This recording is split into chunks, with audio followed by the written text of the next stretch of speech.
wararka ka imaanaya magaalada Muqdisho ayaa sheegaya in ay wufuud kala duwan ay ka kala imaanayaan gobolada Soomaaliya oo dhan gees ilaa iyo ka gees waxayna ku soo qulqulayaan magaalada Muqdisho gaar ahaan hoolka weyn ee boqortooyada soo jireenka Soomaaliya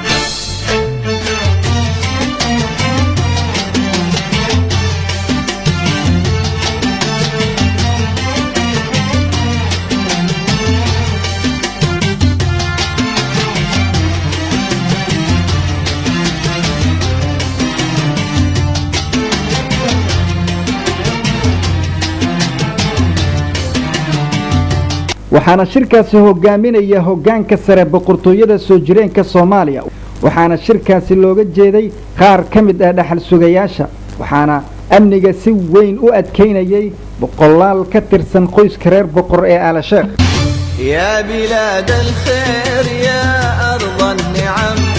يا كتاب المجد يا مهد الشيم يا بلاد الخير يا أرض النعم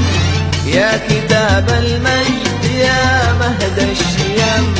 كلنا نعشق ثراك كلنا نهوى سماك كلنا نعشق ثراك كلنا نهوى سماك كلنا نفديك يا دار الكرم hoggaanka sare boqortooyada soo jireenka Soomaaliya shirkaasi ay diiradda ku saareen dayactiridda goobaha boqortooyada soo jireenka Soomaaliya waxaana laga mamnuucay dhammaan wariyayaasha maxalliga iyo kuwa dibadda wuxuuna ahaa shirkaasi shirkii ugu weynaa ee abad soo mara boqortooyada soo jireenka Soomaaliya tan iyo 1960 kadib